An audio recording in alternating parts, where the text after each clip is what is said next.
computer. Hi, this is Stuart Nachbar with Educated Quest. This afternoon, I'm with Chelsea Holley. She is the Director of Admissions at Spelman College, also known as the birthplace of Black Girl Magic. Well, there's a lot of magic to this school in numbers. In 2014-15, from the research I did before this interview, there were something like 4,300 young women who applied to become part of the first-year class at Spelman. In 2021-22, there were more than 11,000. So the school must have been doing something right to attract interest from a larger group of people, probably from a larger market, larger audience. And Spelman is quite unique, not only among historically Black schools, but also among women's colleges. And that's where our conversation will go today. Chelsea, thank you for joining me this afternoon. Thank you for having me, Stuart.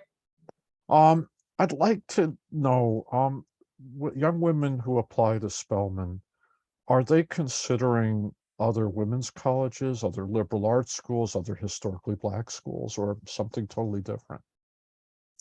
That's a great question. I think there is a mixed bag of how students are thinking about their college search process when it relates to Spelman. As you mentioned, Spelman is incredibly unique. So in many ways, students are putting us in a box of its own, and they may not have any other women's colleges on their list or even any other HBCUs. But I think if students are leading with institutional qualities that might be common at an HBCU, they would find themselves interested in Spelman. If they're interested in a proper liberal arts education where they're exposed to different ways of thinking, Spelman might also come up on the radar. And of course, as one of the top rated HBCUs for the past 15 years, Spelman also is an example of what great HBCUs are really doing. So it really depends on the student. I will say if I had to pick one of those institutional types as a common theme, particularly here lately, we see a lot of students with a college list that is all HBCUs, and Spelman is on that list. Well, it's interesting it's interesting you say that, because there's been a lot of interest in Spelman. What would you attribute the rising interest in terms of numbers of prospective students who apply? So, there's a couple components. I think Spelman has done a really good job of balancing both tradition and contemporary relevance. And so we can share our history, we can share photos of women in white dresses going back to the 1920s, but we can also talk really intimately about what some of our alumni are doing right now. So, whether it's Roz Brewer, the now CEO of Walgreens Boots Alliance, or Stacey Abrams running for governor of Georgia, Spelman has been in different spotlights at different times throughout history. And I think right now our relevance is still there, and we are shouting it from the mountaintops. I've never heard of schools branding their open house experience until Spelman is called Spellbound. Yes, absolutely. So Spellbound is our admitted student experience, and it is a 2-day event for not only students, but their families to see what it's like to be a student at Spelman. Prior to the pandemic, it was an overnight experience where students actually stayed in the residence halls. We have kind of scaled that part back currently, but students are still able to go to mock courses. They get to meet with leadership on campus to hear about kind of the college transition. But it's a lot of fun at Spellbound too. We bring in the band from Morehouse. We bring in our maroon dancers. We have our D9 sororities go ahead and do a step show for students in the historic Sisters Chapel. And then we have an after party. So part of it is showing them the academic component, but also showing them how fun, how accepting it is to be at a place like Spelman. Do you separate the students from their parents? We do, we do. So the parents leave typically around 4 p.m. And then that kind of the D9 step show, the band, and then our Spellbound after party, all of that is the students having a good time. And I'll tell you, it is so amazing and so fun to see 600 brilliant Black women partying on the Oval at 10 p.m. at night. It really is just a really good time. Where do their parents go? So they typically, this year they came back and picked them up. So they stayed in hotels and we had a big car line to pick them up at the end of the night. We give them a little guide for the city. So recommendations for restaurants to go to, events. So we try to keep them busy with what's going on in Atlanta. It's interesting because you got to get them off campus. We do. But do the parents end up becoming friends if their daughters enroll? Absolutely. So I think as much pride as our students have and our alumni have, there is immense pride in being a Spell mom or a Spell dad. Right now it is July, so everyone is excited about move-in. I can just about bet there's at least 10 to 15 Facebook groups of parent chats that are just talking about what's next, being excited. So yes, the parents connect and they find community as parents of Spelmanites as well. Well, there's some unique this year. I never heard of a school that had 10 to 15 Spelman college parents groups. I've never heard about that until now. You touched on two things a moment ago. One was sororities on campus, and the other was the Morehouse band and the relationship between Spelman and Morehouse. Can you touch on each of those? Yeah, absolutely. So College is a part of the Atlanta University Center Consortium. And this is a consortium of historically Black colleges and universities. It includes, of course, Spelman. It also includes Morehouse College as well as Clark Atlanta University. Those are the three undergraduate institutions. So when we talk about student life, and we talk about academic opportunities, you really have access to all three of the campuses. So I talk to a lot of young women who may not be interested in women's colleges, right? But we're able to point to this longstanding relationship with Morehouse to say, hey, we cross register. So you might have a few guys in your sociology course, or you might have an opportunity to take a business course over at Morehouse. We also have some really, really longstanding traditions with Morehouse. So during new student orientation, we have the brother-sister exchange. Brother-sister exchange, every first-year student is matched up with a Morehouse brother. And we encourage them to seek community in that relationship, to hang out, check on each other throughout the process. And it really is an amazing model for platonic support because you see it happening in the freshman year, but throughout the 4 years, our students are always referring to their Morehouse brothers or their Clark Atlanta siblings. So it is absolutely, I think, core to the student life experience that our Spelman students have. While they're at our campus, but also beyond the gates. One of the big traditions, not only for Spelman, but I would say for the city of Atlanta, is Spell House Homecoming. That is Morehouse and Spelman College's homecoming weekend. There is a Morehouse football game, and it is probably the most fun that you could ever have at a homecoming. People who didn't even go to either schools end up like hanging out and having a good time. So that relationship carries on beyond the Spelman gates. And what kind of attendance do they get for that game? I imagine you might fill every seat. Oh, absolutely. So it is in their stadium on campus, but then all through Westview, which is that main road, we have tailgating and vendors out. So it is a pretty big block party in the West End around that time.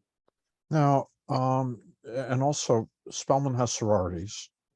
Correct. And has that always been the case, or is that just is that new, or is that's just always been part of the history of the school? Yeah, so Spelman has had sororities for many years now. Our founding will go back to the early 1900s as far as having D9 sororities on campus. One thing I will say is that when you come to Spelman, you are in a sorority in its own right. There's a lot of tradition. There is a lot of kind of sisterhood and belonging built in to the Spelman experience. Being a part of a sorority just takes it to the absolute next level. That's where I was going, where I wanted to go, because you got a group of what, 2,300, 2,400 undergrads right now. Correct. That's a liberal arts college, in size. That's a little about what Mount Holyoke is in Massachusetts. Yet the sororities and fraternities, as I understand them, as I've understood them, you're taking a group like that and you're making it into smaller groups. And there's also the uniqueness of Spelman as an HBCU. Are the sororities individually different that they attract members?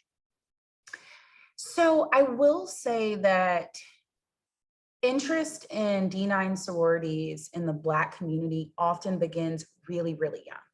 So they are exposed to a member of Delta Sigma Theta that is their aunt, or an Alpha Kappa Alpha woman who is their teacher. And so a lot of our students come into Spelman already having a general inkling of the sorority that they might be interested in based on what they knew about the sorority growing up. So, maybe one organization really is pushing community service. Maybe the other one is really focusing on leadership.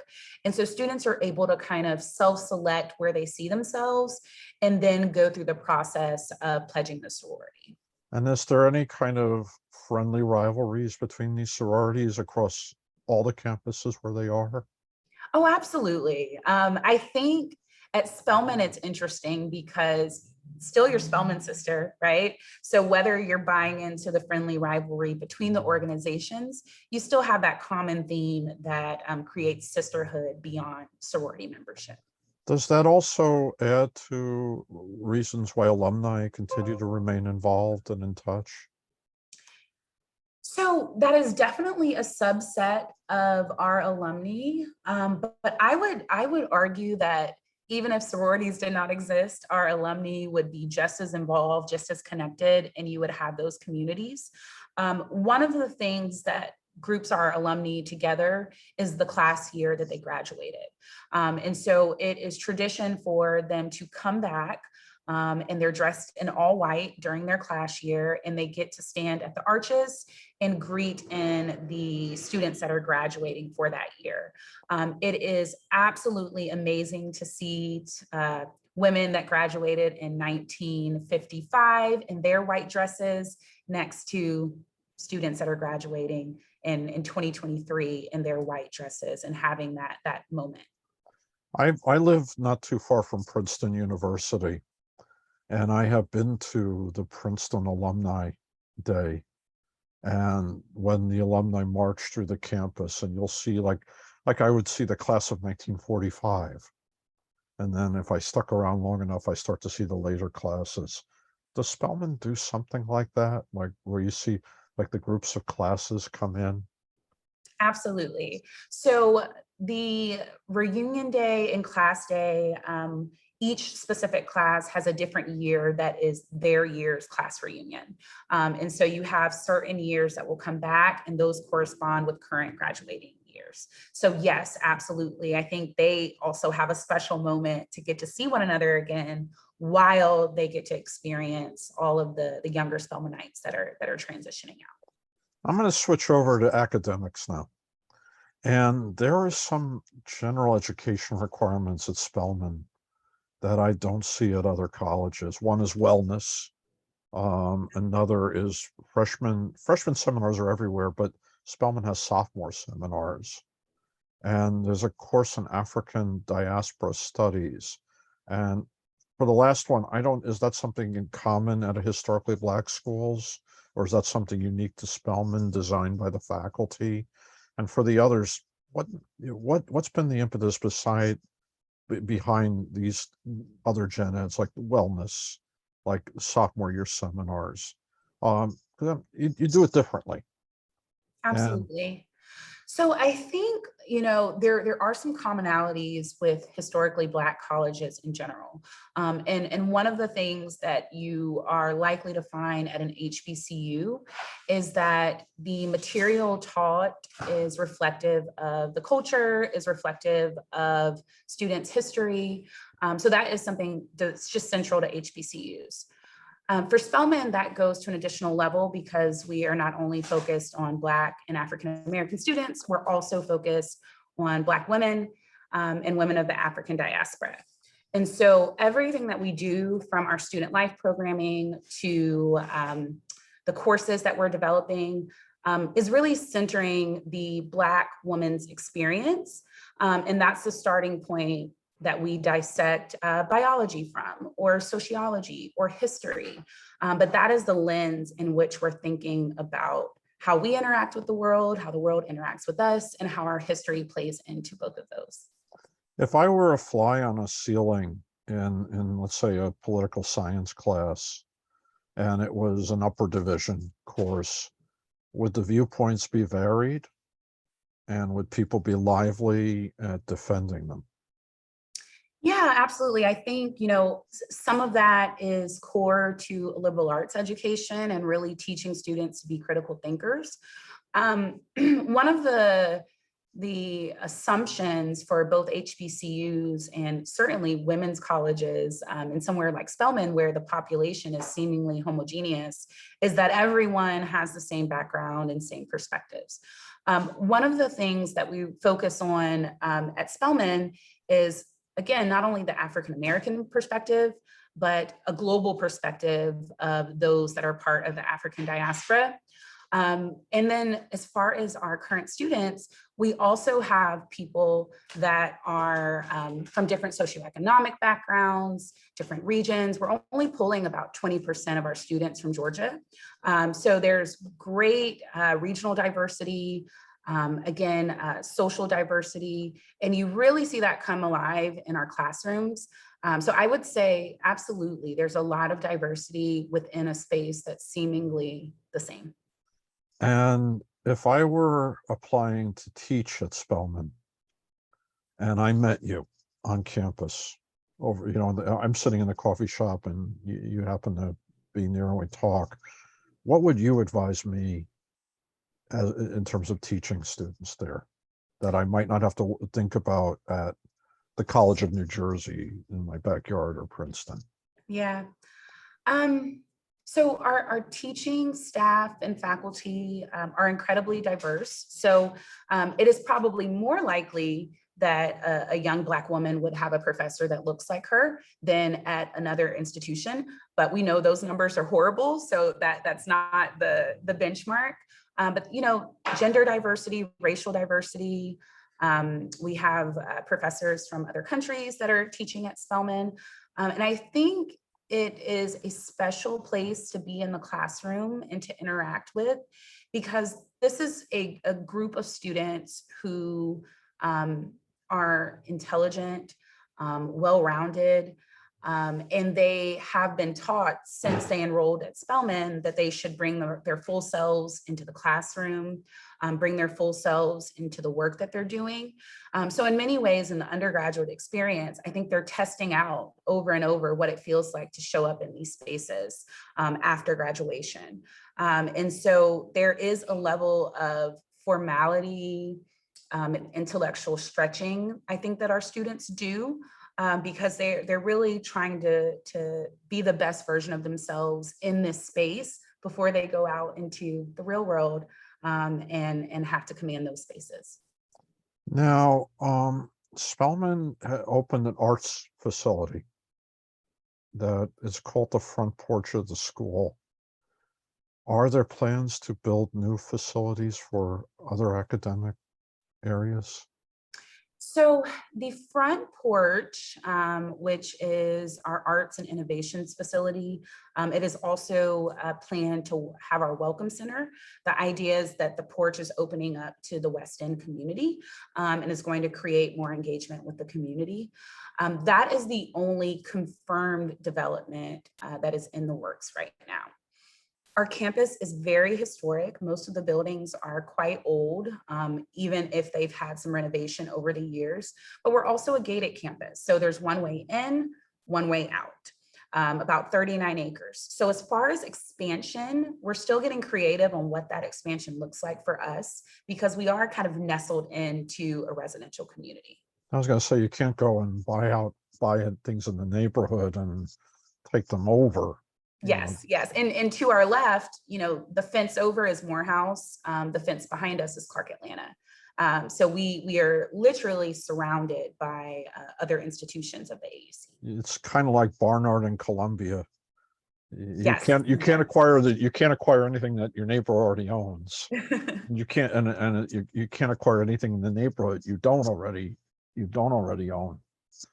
It's an interesting community. Spelman doesn't play intercollegiate sports. Um, is that is the wellness course meant to, still get people to take fitness, health seriously, versus just the, people being athletes? It's Yeah. something I don't, of course I see at other schools, but those schools also play competitive sports at a varsity level. Yeah, so we had a short stint in competitive sports maybe 8 years ago. We did not receive overwhelming interest or participation from our student body to participate in those sports. And so the president at the time thought that we should take all of the funding for our sports teams and pour them into our new wellness facility and wellness programming for our students. Again, going back to, centering Black women and focusing on their success tirelessly, wellness is a huge part of that. So whether it's our mental health services or group fitness courses and the wellness center, we also have healthy eating demonstrations. So these are all things that we know that our population needs in order to be successful in the classroom and ultimately successful once they leave us. If someone wanted to go to Spelman but compete in an athletic venue, could they compete for Clark Atlanta? Not an option. Okay. So the only version of that is that we have students that cheerlead and dance for Morehouse's football and basketball teams. And Clark Atlanta plays those sports too. Yes, yes. So will Spelman students go to outside of homecoming? Will they go to Morehouse sports events? Will they go to Clark Atlanta sports events? Oh yeah, absolutely. I would say that's definitely on the roster of things that our students are doing in the evenings and weekends. What is the favorite thing for your students to do in interacting with Atlanta as a city? So there's so much. I'm also an Atlanta native, so I'm a bit partial and I could probably give you a long list, but let me put myself in the position of our students of what they would like to do. So we did some focus groups recently about how our students interact with the city, and a lot of the things that they mentioned were some of these kind of live work play spaces. Ponce City Market was high on the list. Biking on the Beltline or eating at restaurants on the Beltline was high on the list. Atlanta is also a city full of arts and entertainment. So going to the High Museum was certainly something our students mentioned. There's tons of concerts and shows and shopping. Atlanta is just a really vibrant city. Outside of the institutions in the AUC, you have tens of thousands of other college students that go to Georgia Tech, Georgia State, Emory University. And so it is a really great mix of young people in the city. So if a student gets tired of what's going on at their campus, there is a whole world outside of their campus for them to be entertained and engaged with. People out here in New Jersey, they look at Boston often as America's college town. And yet I never hear people who go to BU run into friends who go to Northeastern or go to Emerson or go to Harvard or MIT. Would Atlanta give Boston a true run for its money, run for the money in that America's college town? I would argue, if nothing else, it's a sleeper college town. You have to kind of be here to experience it, but I definitely think so. And your students have friends at Georgia Tech and Emory and Georgia State. And Yeah, so each of those institutions not only are, there's some kind of social interactions, particularly with students that are living off campus. A lot of these kind of corporate run student housing is a mix of all of those students together. So they're interacting there. But in addition to that, we have academic partnerships with every single school that I just referenced. So our dual degree engineering program with Georgia Tech has been going on for over 50 years. So you have Morehouse students as well as Spelman students on Georgia Tech's campus getting a degree in engineering. We have a partnership with Emory University for nursing. So students are spending 3 years at Spelman, going over to Emory, and then completing their BSN in nursing. So tons of opportunity to interact both socially and academically. Spelman, this was interesting. Spelman has more engineering partnerships than any school I've covered, whether I visited in person or I did it virtually.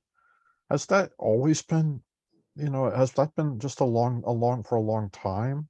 Or are there just more women who are thinking, I want the Spelman experience, but I also want to be an engineer? And the college responded to that. I think it's a little bit of both. I think the championing of STEM in general is core to Spelman.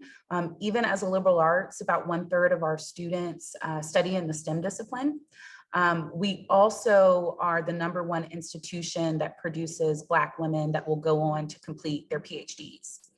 So the spirit of research, the spirit of scientific inquiry, and of course of just, being a part of the next step in your graduate education is a big part of what Spelman does. And I think we receive a lot of invitations from these institutions that know about Spelman women, that have seen what our alumni are doing, and they want to see how they can be a part of it.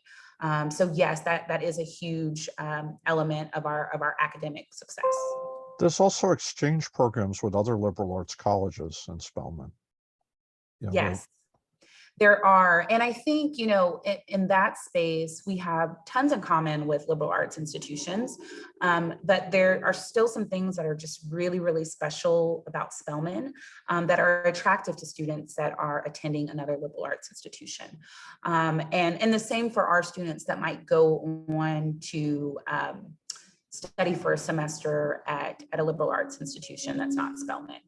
So yes, partnerships there as well. Because I think Smith is one that has a kind of an exchange arrangement with you. It has died down in recent years. I think the partnership is still standing, but we haven't had as many students exchange in recent years. Of course, the pandemic has also altered a lot of that. How did the which is taking me to my next question, how did the pandemic, this is a very tight community, how did the pandemic change it? Yeah, so I think both for our returning students during the pandemic as well as our incoming students, frankly, the pandemic was a blow. So much of what makes Spelman special is about being in that residential face-to-face community, having these conversations on the oval or having conversations in the hallway. And a lot of that was taken from us during the pandemic. So I think our community really mourned that time that we weren't able to see each other. We have been kind of back in person and things closer to normal for about the past year now. And we've seen just like a lot of pent up interest, a lot of pent up need for connection. And so we're being really mindful and making sure that we're making up for lost time from those couple of years. Did the class of 2020, did they have a in-person graduation at some point? So we have offered in-person graduations to all of our pandemic classes at this point. This May, we actually had 2 commencements. So one for 2022 as well as 2021 to go ahead and get them through the ceremony. One of the things the things I also learned about Spelman is we had a president that retired who was an art historian, curator, driving force behind the front porch. Now the new incoming president, she's a physician. Yeah. Do you expect the direction of the school to head more in towards the STEM fields with a physician leading the school? So I think we've always been rooted in STEM. I think if anything, the interest in, or I won't say interest in arts because that's been there, but the kind of spotlight shined on what it means to study art at Spelman or to be in the arts in the AUC. That was certainly something that Dr. Campbell championed well. With Dr. Gale coming in from a public health perspective, I think it is incredibly timely. I think her experience is such a natural match for what Spelman women are interested in anyway. One of our taglines is making a choice to change the world. And so we are preparing our students across disciplines to really make that impact. And so I'm incredibly excited for STEM to be the passion piece for our current incoming president. You mentioned the choice to change the world. I've heard the song, and is there a songbook that incoming students get? There's not a songbook. You must learn the Spelman hymn. So you learn that pretty early on. We sing it for students as part of Spellbound, our admitted student experience. And then by the time you come for new student orientation, you are tasked with reciting and singing that. You do that at certain events, or can someone stop you and ask you to sing it? No, nobody's going to stop you and ask you to sing the Spelman hymn. But at most major events, commencement, orientation, reunion, class day, founders day, absolutely, there will be an appearance by the Spelman hymn. Last question. Given the choices that young Black women have within colleges, what kind of person is most likely to succeed at Spelman? Yeah, a good question. I would say the person, the student, the young woman that's looking for a holistic experience, who really wants to develop academically, personally, and professionally, will do well at Spelman. This is not an institution just to put your head down and get good grades and that's it.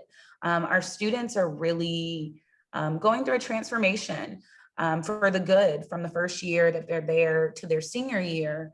And typically what that transformation looks like is the ability to command any and every room that you walk into, the ability to bring your full self into all spaces without having to worry about what you look like or what you sound like or how others might perceive you. And that's what really allows our students to excel on the academic front and then ultimately professionally. You ended this perfectly. One thing I have to tell you is I listened to a lot of student driven YouTubes. I listened to things produced by the admissions office. I read a lot of reviews, probably more for Spelman than most other schools I visit, even some fairly large ones. I have never heard students and alumni profess as much love and loyalty to an alma mater as Spelman students and alumni do. And I think that says a lot for the school. Absolutely, absolutely. Chelsea, thank you for joining me this afternoon. I enjoyed this and I learned a lot too. Thank you for having me, Stuart.